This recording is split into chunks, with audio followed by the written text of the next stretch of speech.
So if you have a history of parents paying off credit card debt or parents providing for you, your history is going to shape habits of unrealistic spending behavior, which will not create a sustainable series or a habitat that they'll be able to enjoy for the rest of their life.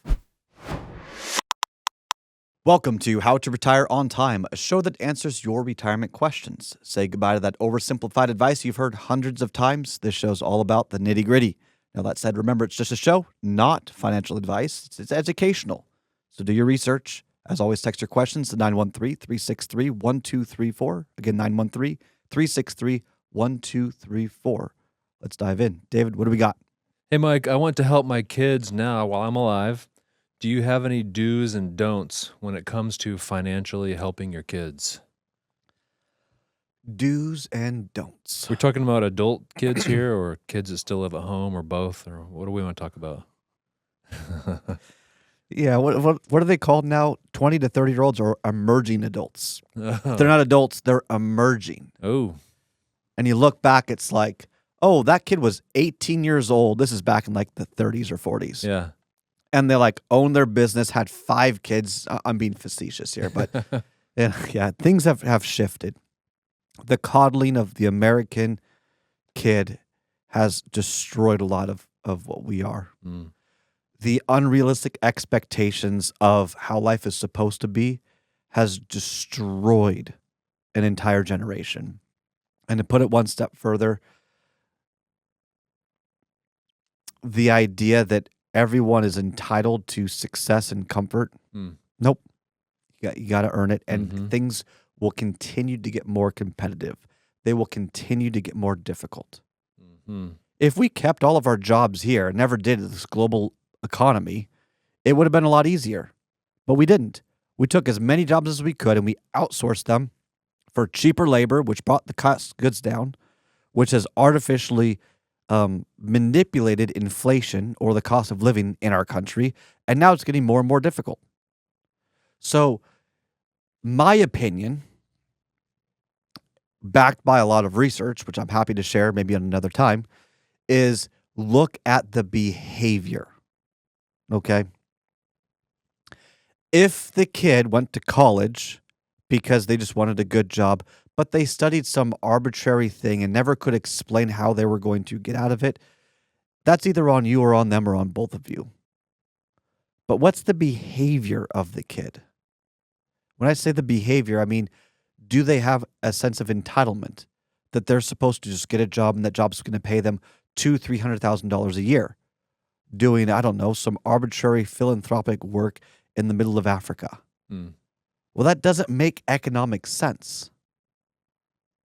So the reality of all of this is pain, the hardship that your child is experiencing could be what they need to adjust their behavior so that they move into a healthier position that allows them to live a healthier, more sustainable life. Here's what I mean. When parents pay off their kids' credit card debt, what you're doing is you're taking away the pain that they need to learn how to manage their money. The same is said about weight. And I know people, we don't fat shame people. I'm not talking about fat shaming anyone. Oh, well, different genetics. Yes, I get there's different. Guess what? Life's not fair. We all come from different backgrounds. We all have a different amount of IQ. We all have different skill sets. We all have different behaviors, different personalities. You can't change that. What you can change is the simple fact that if you have a calorie deficit, that you're going to be able to lose weight. You want to do it in a healthy way. But is that comfortable? No, it's not comfortable. If you have credit card debt, you don't just maintain your spending and it magically disappear. You have to have a spending decrease to pay it off. That is the best medicine you could have. And if it takes them 2, 3, 4 years, good. I'm not being harsh. I'm talking about behavior. And here's what I mean. This is a simple framework. Write it down, or if you're in the car, just listen to the show later on. Find us on YouTube or a podcast or wherever, or retireontime.com. But your history is going to shape your habits. Your habits are your behavior. Behaviors are the patterns of your actions that will then shape your habitat or the reality that you exist in. So if you have a history of parents paying off credit card debt or parents providing for you, your history is going to shape habits of unrealistic spending behavior, which will not create a sustainable series or a habitat that they'll be able to enjoy for the rest of their life. So one of the worst things I think parents can do is pay off credit card debt for their kids. Mm-hmm. Now, maybe you help them with some student debt Yeah, I was because just gonna ask, you yeah. encouraged them to get in there, and maybe you didn't help them along the way. But I get that. A lot of people were lied to, thinking that college is your one solution. All you go to college, you're going to get a degree. You get your degree, and then your jobs are lining up for you. It's not that way anymore. Mm-hmm. Yes, engineering jobs, STEM jobs. Yes, doctors need to go to school. Please, doctors, go to school. Yeah. I like the fact that you're highly educated, Yeah. but maybe question certain ways of going into tech. Maybe a technical school is a better way to get into tech, and then you go and get your bachelor's later on after you're already earning some money into tech. If you can even get into tech, because it's more and more difficult because AI is replacing a lot of the entry-level jobs. People going to the finance, this might sound scary because we're a financial practice. Uh-huh. I think people who want to get into finance, for example, should get a job in finance first, get their licensing first, learn from experienced advisors, and then go back to school so that it's a better, more productive experience. Uh-huh. You're not just checking off the box. You're learning, and then you're learning even further, and you're applying it, and it's a better refining experience. Get your associates. Yes, get that right now. If your high school allows you to get your associates at the end of high school, do it. Then go make some dumb mistakes in life. Go travel the world, whatever. Get that need out, whatever Yeah. that is. But focus on the skill set. Marketers, go get a marketing job. Get an internship. Just get the experience, learn the skill set, and then later on maybe consider going to college if that makes sense. Right. There's a lot of people entering the workforce, they can't even get a job, and they were told that so just maybe question parts of the old system, how it's shifting now. But where were we? Paying off debt, Yeah. creating a codependent relationship with your kids hurts you and it hurts them. They need to learn first to become independent, and then they can grow from there. And you cannot solve their problems because their problems are based on their behavior. Their behavior is the number one indicator, in my opinion, of their habitat, their lifestyle, their results, what they're going to look like moving forward. You can't learn for them. You can't force lessons on them. But coddling or solving their problems or taking away the pain takes away what they need to be able to learn. If humans were rational, we would not have any of these issues. Hmm. But we're not. Yeah. We're irrational. Yeah. So I hear people that come in the office and say, well, we want to help our kids out. Great. Help them get into a house. If they're working hard, they're spending less than they make, and they're just trying their best. Notice the behavior is congruent with healthy financial decisions. Then yeah, help them get into a house. Help them speed up their college payoff. Help them maybe have a little extra for the grandkids' education. But that's fine. But if you're helping your kids financially and they're getting $80 appetizers at the local steakhouse to celebrate some arbitrary feel-good moment, do not help them. Mm. And it might be hard to not help them, right? Because they're your kids and you want to help them. Yeah. But just like if you want to become strong, you have to experience pain before you get the result of the strength of the muscles. If you want to have grit, which people need grit, look at Angela Duckworth's research on grit and how you need grit in order to handle life.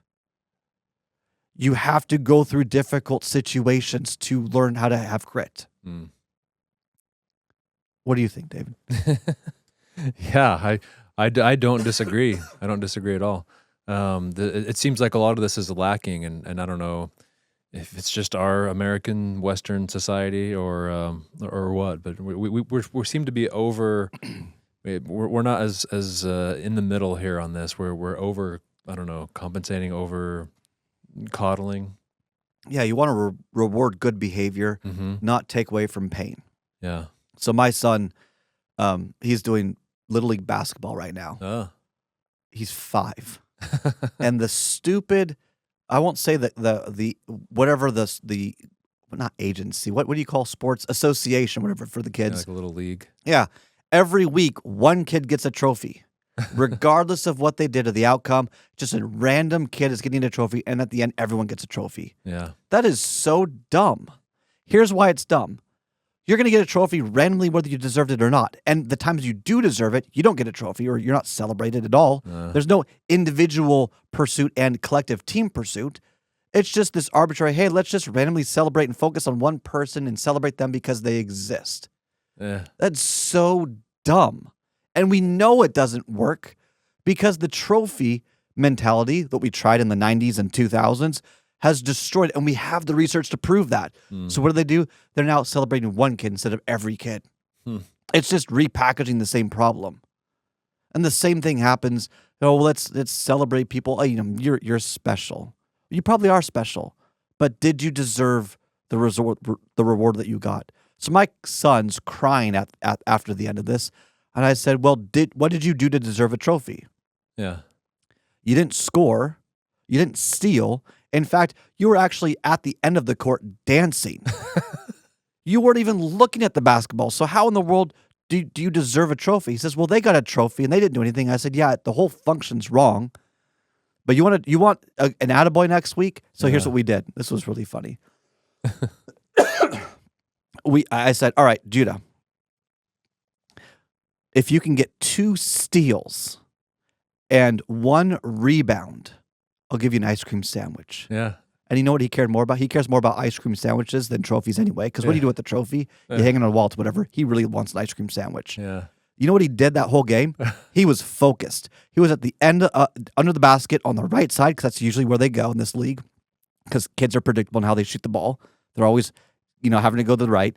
And he's down there. He puts his hands up, and it was so cool. The moment where his hands were up, he was waiting for the rebound. He's 5, and the ball bounces, and he catches it. He goes, Daddy, I got the rebound.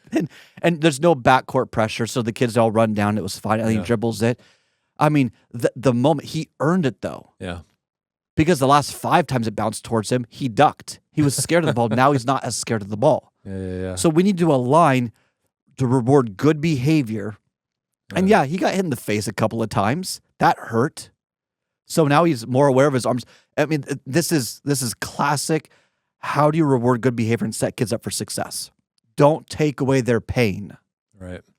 You can help them with the financial situation. You can help them get into a house or things like that. Mm-hmm. As long as their behavior shows good financial decisions. Can you finance their college? Like, can you pay their tuition?